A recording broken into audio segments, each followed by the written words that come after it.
Hi guys, how's it going? We are going to be working out here in the herb garden today. As you guys can see, I've picked up some of the herbs that I'm going to be planting here in this herb garden this season, and I just kind of want to get them planted. I'm really eager to get this garden bed right here mulched in because most of our areas are already mulched. Last video we did the lilac area and the space under the tree by the walkway. We've done the shade garden. We have our primary flower bed. All of this stuff is mulched in, and this is going to be the last main space that needs mulch for the beginning of the season to get everything kind of outlined. So I'm really eager to get all of this stuff planted, so I think we're going to get this tackled today. Let's go. Okay, so to start off, we have about 6 things that I want to do in this bed primarily. And those are the primary cooking herbs that I like to use: sage, thyme, rosemary, and oregano. And then we have 2 other plants in here that I probably won't use as culinary herbs, but I just love the way that they look. The first one is lemongrass. I love that plant. It looks really great in a garden bed, but it can also help with like flies and mosquitoes and stuff. And I have a feeling that we're gonna have a problem with mosquitoes later this year. So I'm gonna plant this in right here. I don't think it makes a huge difference. They're just nice. And when you water them, or if you have to mess with their foliage, they smell really good. And then this plant right here is called snow in summer. And this is actually not an herb. This is not edible. This is just a flowering ground cover. And I'm gonna place this right in front. I like the idea of putting this in this garden bed just because I think that it kind of looks like everything else in terms of foliage. But it's just a different color contrast. And it actually does get a small bloom on it, a little white flower. So I think this is the general layout that I'm gonna go with. I've had it set out for about a day and a half now, and I like the way that it looks. So let's get planting. Wow, that is really bright. Okay, so I'm gonna plant these up the same way that I've planted everything else that has gone directly into the ground. I'm gonna dig up some native soil. I'm gonna mix it with our organic compost, and then I'm gonna mix in some of our sulfur chips.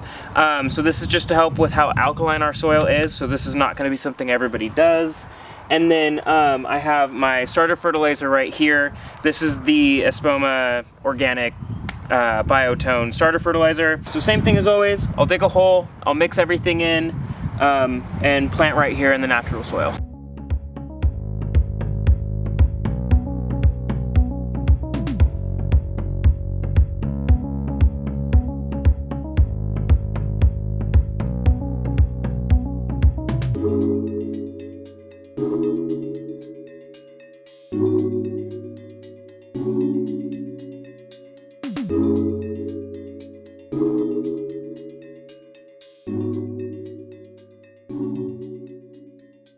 So I actually am not sure when the recording stopped, sorry about that, but I was gonna pause anyway to show you guys how these roots formed in the pot here. This is so crazy. This is that snow in summer plant that I'm planting right up in the front right there. I was told that it can be very tricky to maintain, to keep in an area, and I can see why. It looks like it's spreading just like mint wood in an ideal situation. But look at this. This is like such a fine net on here that it is like solid. That is so crazy. I've never seen roots like this.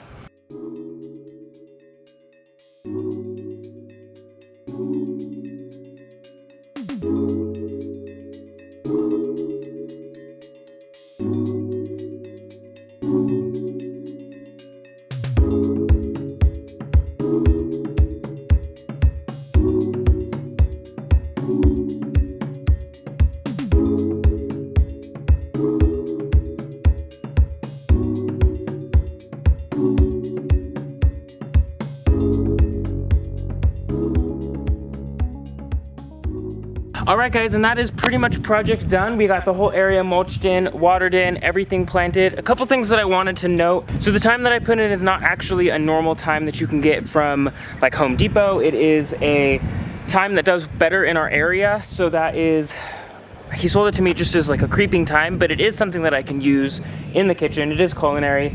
The other thing that I wanted to note is that I did go ahead and include these broken pieces of terracotta. I'm not sure if I like the way that that looks. I'm gonna live with it for a little while. I might take them out.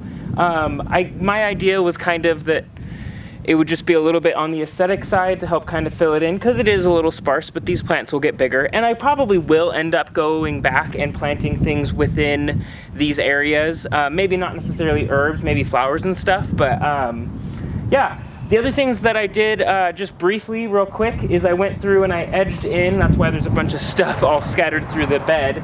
But I edged in the rest of this garden bed so you guys could kind of see the full picture here of how all of this kind of talks to each other.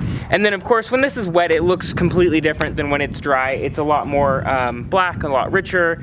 So everything else that is dried out looks a little bit lighter, but let me show you guys what this kind of looks like as a whole. So this is the walkway space in between the house and the carport, and you guys can kind of see how we have our newest mulched in bed right here. We have the flower bed that's just on the other side of the entrance to the garden. We have our lilac area, which we mulched in last time, and we have our shade garden right over here on this side.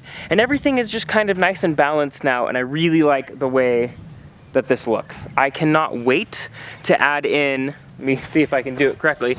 I cannot wait to add in the mulch line that's gonna go right next to the carport. I think that that's really gonna set this area off and just really make a lot of dedicated kind of pathways and flow. So I'm very happy with the way that this looks. It's kind of a weird system here, right? We've got the front of the house, so it's all front yard technically, but it's also the side of the house. Benny, I know you want out, honey. Hold on one second. There were some very large birds in the sky earlier, so he got put up for a minute. But it's also the side of the house and the garden and all of these spaces that we have here, and it carries over into the melon and pumpkin patch and then the flower garden down in the back there. So there's really just a lot going on here, and this whole space is just coming together so well, and I cannot wait to see this in like 3 months when it's all grown in and just really big and beautiful. I think it's gonna look awesome. So I'm gonna get cleaned up. Thank you guys for watching. If you have any questions, leave them down below, and I'll catch you guys on the next episode. Bye guys.